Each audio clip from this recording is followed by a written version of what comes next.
మహేశ్వరం నియోజకవర్గ Congress incharge KLR ఆధ్వర్యంలో booth కమిటీలోని 10 మంది సభ్యులతో ముఖ్య సమావేశం జరిగింది. ఈ సమావేశానికి ముఖ్య అతిథిగా ముఖ్యమంత్రి సలహాదారుడు చేవెళ్ల ఇన్ఛార్జ్ వేం నరేందర్ రెడ్డి, చేవెళ్ల కాంగ్రెస్ ఎంపీ అభ్యర్థి గడ్డం రంజిత్ రెడ్డి, మహేశ్వరం నియోజకవర్గ కాంగ్రెస్ సీనియర్ నాయకులు దేప భాస్కర్ రెడ్డి, నాయకులు కార్యకర్తలు పెద్ద ఎత్తున పాల్గొన్నారు.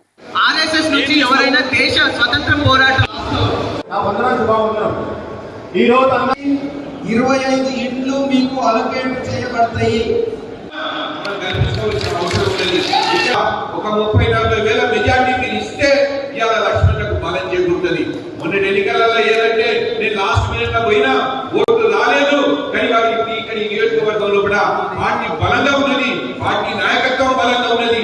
నేను ఈ 4 నెలలు కష్టపడుతూ కూడా పార్టీ వచ్చిందనే ఒక ఆత్మ సంతృప్తి బయట పైన పార్టీలో కానివ్వండి, ప్రభుత్వంలో కానివ్వండి, గౌరవం పెరిగే విధంగా ఎమ్మెల్యేలకు ధీటుగా అంతకన్నా పైగా పేరు వచ్చే అవకాశం ఉంటుంది. దయచేసి ఆలోచించండి. నియోజకవర్గం యొక్క పేరు, ప్రతిష్టలు, గౌరవం దేనితో ముడిపడి ఉంటాయో మీకు అందరికీ కూడా తెలుసు.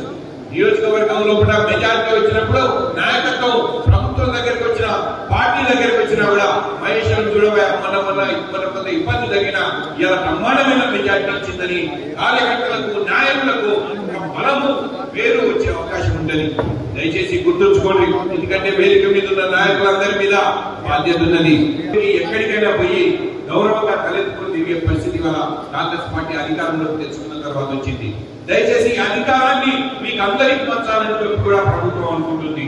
ఈ అధికారం ఏదైతే ఉన్నదో కాంగ్రెస్ ప్రభుత్వం, రేవంత్ రెడ్డి గారి నాయకత్వంలో ప్రభుత్వం ఈ అధికారాన్ని మీకు అందరికీ పంచాలనుకుంటుంది.